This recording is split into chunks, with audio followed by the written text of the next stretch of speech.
ਤੁਸੀਂ 7 ਦਿਨ ਸਾਨੂੰ ਹਿਰਾਸਤ ਵਿੱਚ ਰੱਖਿਆ। ਤੁਸੀਂ ਇਹ ਦੱਸੋ ਕਿ ਉਹ 7 ਦਿਨਾਂ ਵਿੱਚ ਐਸੀ ਕੀ ਕਾਰਗੁਜ਼ਾਰੀ ਕੀਤੀ।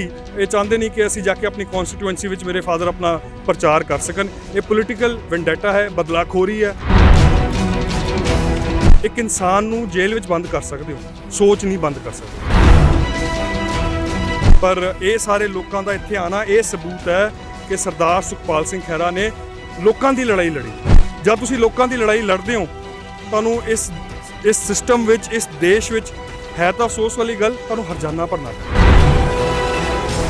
ਹੁਣ ਉਹ ਕਾਂਗਰਸ ਦਾ ਵੀ ਹਿੱਸਾ ਰਹੇ ਨੇ, ਪਰ ਕੋਈ ਵੀ ਪਾਰਟੀ, ਕੋਈ ਸਿਆਸੀ ਬੰਦਾ ਸੁਖਪਾਲ ਸਿੰਘ ਖਹਿਰਾ ਦੇ ਸਮਰਥਨ 'ਚ ਬੋਲਦਾ ਨਜ਼ਰ ਨਹੀਂ ਆ ਰਿਹਾ। ਤਾਂ ਤੁਹਾਨੂੰ ਕੀ ਲੱਗ ਰਿਹਾ ਕਿ ਸਿਰਫ ਇੱਕ ਪੋਲੀਟੀਕਲ ਵੈਂਡੇਟਾ ਆ, ਸਟੇਟ ਜਾਂ ਸਿਸਟਮ ਜਿਹੜਾ ਆ ਉਹਨਾਂ ਵੱਲੋਂ ਜਿਹੜੀਆਂ ਆਵਾਜ਼ਾਂ ਚੁੱਕੀਆਂ ਗਈਆਂ ਉਹਦਾ ਜਿਹੜਾ ਰੋਜ਼ਾਨਾ ਆ ਇਹ ਉਹਨਾਂ ਨੂੰ ਤਾਰਨਾ ਪੈ ਰਿਹਾ? 1,00,000% ਇਹ ਪੋਲੀਟੀਕਲ ਵੈਂਡੇਟਾ, ਬਦਲਾਖੋਰੀ ਹੈ ਸਿਆਸੀ।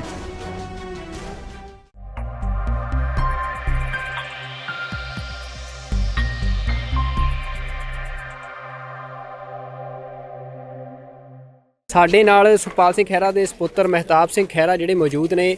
ਬਹਿਸ ਹੋ ਚੁੱਕੀ ਹੈ ਅਦਾਲਤ ਦੇ ਵਿੱਚ ਤੇ ਉਹਨਾਂ ਤੋਂ ਜਾਣਦੇ ਆ ਕਿ ਅੱਜ ਕੀ ਅਦਾਲਤ ਦੇ ਵਿੱਚ ਕਾਰਵਾਈ ਹੋਈ ਆ, ਕੀ ਅਦਾਲਤ ਦੇ ਵਿੱਚ ਅੱਜ ਕਾਰਵਾਈ ਹੋਈ ਆ, ਕੀ ਉੱਥੇ ਈਡੀ ਨੇ ਕਿਹਾ ਤੇ ਕੀ ਤੁਹਾਡੇ ਵਕੀਲਾਂ ਨੇ ਕਿਹਾ। ਦੇਖੋ ਜੀ, ਸਭ ਤੋਂ ਪਹਿਲਾਂ ਤਾਂ ਤੁਹਾਡਾ ਧੰਨਵਾਦ, ਤੁਸੀਂ ਆ ਕੇ ਸਾਡਾ ਪੱਖ ਸੁਣ ਰਹੇ ਹੋ।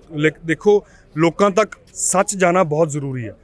ਅਖਬਾਰਾਂ, ਇਹ ਜਿਹੜਾ ਸਿਸਟਮ ਹੈ ਜਾਂ ਈਡੀ ਹੈ, ਉਹ ਆਪਣਾ ਦੋਸ਼ ਲਾਉਂਦੇ ਨੇ, ਲੇਕਿਨ ਸਾਡੀ ਆਵਾਜ਼ ਨੂੰ ਲੋਕਾਂ ਤੱਕ ਲੈ ਕੇ ਜਾਣਾ ਉਹ ਤੁਹਾਡਾ ਫਰਜ਼ ਹੈ। ਉਹ ਤੁਸੀਂ ਬਹੁਤ ਵਧੀਆ ਨਿਭਾ ਰਹੇ ਹੋ। ਜਿੱਥੇ ਤੱਕ ਅੱਜ ਦੀ ਕਾਰਵਾਈ ਦੀ ਗੱਲ ਆਉਂਦੀ ਹੈ, ਇਹ ਇੱਕ ਸਟੈਂਡਰਡ ਜੀ ਗੱਲਾਂ ਕਰ ਰਹੇ ਨੇ ਜੀ ਕਿ ਸਾਨੂੰ 7 ਦਿਨ ਦੀ ਰਿਮਾਂਡ ਹੋਰ ਚਾਹੀਦੀ ਹੈ। 2-3 ਗੱਲਾਂ ਜੋ ਮੇਰੇ ਦਿਮਾਗ 'ਚ ਆਉਂਦੀਆਂ ਨੇ ਉਹਨਾਂ ਨੂੰ ਇਹ ਸੁਣ ਕੇ ਕਿ ਤੁਸੀਂ 7 ਦਿਨ ਸਾਨੂੰ ਹਿਰਾਸਤ ਵਿੱਚ ਰੱਖਿਆ। ਤੁਸੀਂ ਇਹ ਦੱਸੋ ਕਿ ਉਹ 7 ਦਿਨਾਂ ਵਿੱਚ ਐਸੀ ਕੀ ਕਾਰਗੁਜ਼ਾਰੀ ਕੀਤੀ ਜੋ ਤੁਹਾਨੂੰ ਹੋਰ 7 ਦਿਨ ਲੈ ਕੇ ਸਾਨੂੰ ਰਿਮਾਂਡ 'ਚ ਰੱਖਣਾ ਚਾਹੀਦਾ। 7 ਦਿਨ ਅਸੀਂ ਪੇਸ਼ ਹੁੰਦੇ ਰਹੇ। ਮੈਨੂੰ ਬੁਲਾਇਆ, ਕੱਲ੍ਹ ਮੇਰੀ ਮਦਰ ਨੂੰ ਬੁਲਾਇਆ, ਮੇਰੀ ਸਿਸਟਰ ਨੂੰ ਬੁਲਾਇਆ, ਮੇਰੇ ਬ੍ਰਦਰ ਇਨ ਲਾਅ ਨੂੰ ਬੁਲਾਇਆ ਗਿਆ। 7 ਦਿਨਾਂ ਵਿੱਚੋਂ 4-4, 5-5 ਘੰਟੇ ਤਾਂ ਸਾਨੂੰ ਇੱਦਾਂ ਹੀ ਬਿਠਾਈ ਰੱਖਦੇ ਆ। ਜੇ ਕੋਈ ਇਹਨਾਂ ਨੇ ਕੋਈ ਸਵਾਲ ਜਵਾਬ ਕੋਈ ਐਸੇ ਕਰਨੇ ਨੇ ਤਾਂ ਦੱਸੋ, ਤੁਸੀਂ ਸਾਨੂੰ ਵਿਹਲਾ ਕਿਉਂ ਬਿਠਾਈ ਰੱਖਿਆ? ਉਹ ਸਾਨੂੰ ਸਿਰਫ ਇੰਨੀ ਥੋੜ੍ਹੀ ਦੇਰ ਕਮਰੇ 'ਚ ਬੰਦ ਰੱਖਣਾ ਚਾਹੁੰਦੇ ਨੇ, ਕਿਉਂਕਿ ਇਹ ਚਾਹੁੰਦੇ ਨਹੀਂ ਕਿ ਅਸੀਂ ਜਾ ਕੇ ਆਪਣੀ ਕਨਸਟੀਟੂਐਂਸੀ ਵਿੱਚ ਮੇਰੇ ਫਾਦਰ ਆਪਣਾ ਪ੍ਰਚਾਰ ਕਰ ਸਕਣ। ਇਹ ਪੋਲੀਟੀਕਲ ਵੈਂਡੇਟਾ ਹੈ, ਬਦਲਾਖੋਰੀ ਹੈ। ਤੇ ਉਹ ਇਹ ਸਾਰਾ ਕੁਝ ਅੱਜ ਸਾਰੇ ਆਹ ਜਿਹੜੇ ਲੋਕ ਖੜੇ ਨੇ ਇਹ ਆਪ ਆਏ ਨੇ।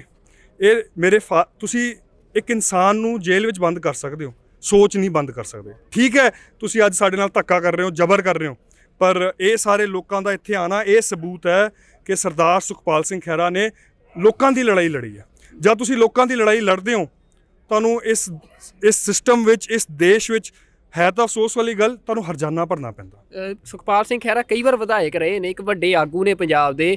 ਉਹ ਵੀ ਅਸੀਂ ਦੇਖਿਆ ਕਿ ਜਦੋਂ ਇਹ ਕੇਸ ਹੁੰਦਾ ਤਾਂ ਆਈਸੋਲੇਟ ਹੋਏ ਲੱਗ ਰਹੇ ਆ ਕਿ ਭਾਵੇਂ ਆਮ ਆਦਮੀ ਪਾਰਟੀ ਦਾ ਹਿੱਸਾ ਸੀ, ਜਿਹੜੇ ਫੰਡਾਂ ਦੀ ਗੱਲ ਹੋਈ ਉਦੋਂ ਉਸ ਪਾਰਟੀ ਲਈ ਉਹ ਕਹਿ ਰਹੇ ਆ ਕਿ ਮੈਂ ਅਮਰੀਕਾ ਗਿਆ ਸੀ। ਹੁਣ ਉਹ ਕਾਂਗਰਸ ਦਾ ਵੀ ਹਿੱਸਾ ਰਹੇ ਨੇ, ਪਰ ਕੋਈ ਵੀ ਪਾਰਟੀ, ਕੋਈ ਸਿਆਸੀ ਬੰਦਾ ਸੁਖਪਾਲ ਸਿੰਘ ਖਹਿਰਾ ਦੇ ਸਮਰਥਨ 'ਚ ਬੋਲਦਾ ਨਜ਼ਰ ਨਹੀਂ ਆ ਰਿਹਾ। ਦੇਖੋ, ਮੈਂ ਪੋਲੀਟੀਕਲ ਕੋਈ ਟਿੱਪਣੀ ਨਹੀਂ ਕਰ ਸਕਦਾ। ਬਹੁਤ ਲੋਕਾਂ ਨੇ ਸਾਥ ਵੀ ਦਿੱਤਾ। ਤੁਸੀਂ ਦੇਖੋ, MLA ਨਵਤੇਜ ਚੀਮਾ ਜੀ ਸੁਲਤਾਨਪੁਰ ਲੋਧੀ ਦੇ, ਉਹਨਾਂ ਨੇ ਬਿਆਨ ਦਿੱਤਾ। MLA ਹਰਮਿੰਦਰ ਸਿੰਘ ਗਿੱਲ ਜੀ, ਉਹਨਾਂ ਨੇ ਸਾਡੇ ਸਪੋਰਟ ਕੀਤੀ। ਧਰਮਵੀਰ ਗਾਂਧੀ, ਐਸੇ ਕਈ ਲੋਕ ਨੇ ਜਿਨ੍ਹਾਂ ਨੇ ਸਪੋਰਟ ਕੀਤਾ। ਦੇਖੋ, ਢੀਂਡਸਾ ਸਾਹਿਬ, ਬਿੱਟੂ ਸਾਹਿਬ, ਕਮਾਲੂ ਸਾਹਿਬ, ਦੇਖੋ ਆਹ ਦੇਖੋ, ਤੁਸੀਂ ਕਹਿ ਰਹੇ ਆਈਸੋਲੇਟ ਹੋਏ, ਇਹ ਆਈਸੋਲੇਸ਼ਨ ਲੱਗ ਰਹੀ ਹੈ ਤੁਹਾਨੂੰ। ਗੱਲ ਮੇਰੇ ਫਾਦਰ ਨੇ ਜ਼ਮੀਨੀ ਪੱਧਰ ਤੇ ਗਰਾਊਂਡ ਲੈਵਲ ਤੇ ਲੋਕਾਂ ਦੀ ਆਵਾਜ਼ ਉਠਾਈ। ਅੱਜ ਉਹੀ ਗਰਾਊਂਡ ਲੈਵਲ ਦੀ ਸਪੋਰਟ ਵਾਪਸ ਮਿਲ ਰਹੀ ਹੈ। ਸੋ ਮੈਂ ਮਾਨ ਸ਼ਾਹੀਆ ਸਾਹਿਬ ਸਾਰੇ ਜਿਹੜਾ ਤੁਸੀਂ ਇੱਕ ਐਡਵੋਕੇਟ ਵੀ ਹੋ, ਤੁਸੀਂ ਇੱਥੋਂ ਦੇ ਲੀਗਲ ਸਿਸਟਮ ਨੂੰ ਸਮਝਦੇ ਹੋ। ਸੁਖਪਾਲ ਸਿੰਘ ਖਹਿਰਾ ਨੇ UAPA ਦੇ ਕੇਸ ਜਿਹੜੇ ਕਿ ਲਗਾਤਾਰ ਪੰਜਾਬ ਦੇ ਵਿੱਚ ਹੋ ਰਹੇ ਸੀ, ਉਹਨਾਂ ਦੇ ਖਿਲਾਫ ਇੱਕ ਲੰਮੀ ਲੜਾਈ ਲੜੀ।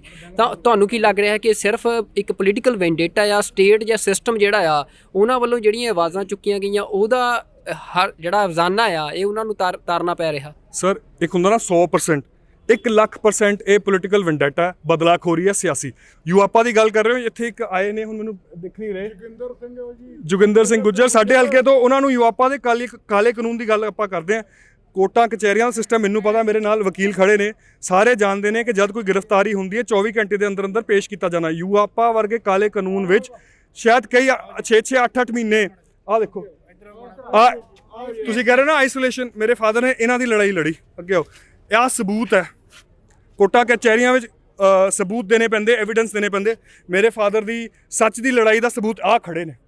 ਸੋ ਠੀਕ ਹੈ, ਅੱਜ ਸਾਡੇ 'ਤੇ ਸੰਕਟ ਹੈ ਜਿਨ੍ਹਾਂ ਤੋਂ ਮੈਂ ਨਾ ਸਾਰਿਆਂ ਦੀ ਦੇਣ ਨਹੀਂ ਦੇ ਸਕਦਾ ਜੀ। ਮੈਂ ਤਾਂ ਇਹਨਾਂ ਨੂੰ ਸ਼ਾਇਦ ਅੱਜ ਪਾਣੀ ਵੀ ਨਹੀਂ ਪੁੱਛ ਸਕਿਆ।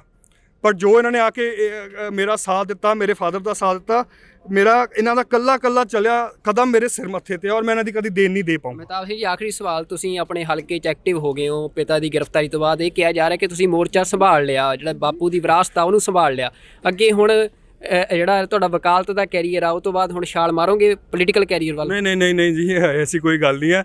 ਇਹ ਨਾ ਮੈਂ ਤੁਹਾਨੂੰ ਦੱਸਦਾ, ਮੇਰੇ ਫਾਦਰ ਨੇ ਆਪਣਾ ਫਰਜ਼ ਨਿਭਾਇਆ ਸੁਸਾਇਟੀ 'ਚ ਰਹਿ ਕੇ। ਇੱਥੇ ਨਾ ਚਲੋ ਆ ਤਾਂ ਸਾਰੇ ਆਪਣੇ ਨਾਲ ਨੇ, ਅਖਲਾਕੀ ਨੇ, ਗੈਰਤਮੰਦ ਨੇ, ਇਹਨਾਂ ਦੀ ਜ਼ਮੀਰ ਜਾਗ ਰਹੀ ਹੈ। ਤੁਸੀਂ ਦੁਨੀਆ ਦੇਖੋ, ਕਦੀ ਸਰੀਰ ਘੁੰਮਦੇ ਨੇ, ਅੰਦਰ ਜਾਨ ਨਹੀਂ ਹੁੰਦੀ। ਮੇਰੇ ਫਾਦਰ ਨੇ ਆਪਣੇ ਲੋਕਾਂ ਦਾ ਫਰਜ਼ ਨਿਭਾਇਆ। ਮੈਨੂੰ ਫਖਰ ਹੈ ਸੁਖਪਾਲ ਸਿੰਘ ਖਹਿਰਾ ਦਾ ਬੇਟਾ ਹੋਣ 'ਤੇ। ਮੈਂ ਆਪਣਾ ਫਰਜ਼ ਆਪਣੇ ਫਾਦਰ ਦੇ ਪ੍ਰਤੀ ਨਿਭਾਊਂਗਾ। ਪੋਲੀਟਿਕਸ, ਲਾਅ, ਸਭ ਕੁਛ ਜੋ ਪਰਮਾਤਮਾ ਨੇ ਜੋ ਮੇਰੇ ਵਾਸਤੇ ਸੋਚਿਆ ਹੋਇਆ ਉਹਨੂੰ ਕੋਈ ਰੋਕ ਨਹੀਂ ਸਕਦਾ। ਮੈਂ ਤਾਂ ਕੀ ਕਰ ਸਕਦਾ ਜੀ। ਬਿਲਕੁਲ, ਧੰਨਵਾਦ ਜੀ ਬਹੁਤ ਬਹੁਤ। ਸੁਖਪਾਲ ਸਿੰਘ ਖਹਿਰਾ ਦੇ ਸਪੁੱਤਰ ਮਹਿਤਾਬ ਸਿੰਘ ਖਹਿਰਾ ਨੇ ਦੱਸਿਆ ਕਿ ਈਡੀ ਵੱਲੋਂ ਅੱਜ ਹੋਰ 7 ਦਿਨਾਂ ਦੇ ਰਿਮਾਂਡ ਦੀ ਮੰਗ ਕੀਤੀ ਗਈ ਆ। ਇੱਥੇ ਅਦਾਲਤ ਦੇ ਵਿੱਚ, ਮੋਹਾਲੀ ਕੋਰਟ ਦੇ ਵਿੱਚ ਅਸੀਂ ਖੜੇ ਆ ਤੇ ਸੁਖਪਾਲ ਸਿੰਘ ਖਹਿਰਾ ਦੇ ਵਕੀਲਾਂ ਨੇ ਉਸ ਦਾ ਵਿਰੋਧ ਕੀਤਾ ਆ। ਹੁਣ ਜਿਹੜਾ ਜੱਜ ਦਾ ਫੈਸਲਾ ਆ, ਕੁਝ ਸਮੇਂ ਬਾਅਦ ਉਹ ਫੈਸਲਾ ਆਉਣ ਵਾਲਾ ਆ ਤੇ ਅਸੀਂ ਉਹ ਜਿਹੜੀ ਅਪਡੇਟ ਆ ਉਹ ਤੁਹਾਡੇ ਨਾਲ ਸਾਂਝੀ ਕਰਾਂਗੇ ਕਿ ਅੱਜ ਮੋਹਾਲੀ ਕੋਰਟ ਵੱਲੋਂ ਸੁਖਪਾਲ ਸਿੰਘ ਖਹਿਰਾ ਦੇ ਇਸ ਕੇਸ ਦੇ ਵਿੱਚ ਕੀ ਫੈਸਲਾ ਸੁਣਾਇਆ ਗਿਆ। ਵਾਹਿਗੁਰੂ ਜੀ ਕਾ ਖਾਲਸਾ, ਵਾਹਿਗੁਰੂ ਜੀ ਕੀ ਫਤਿਹ।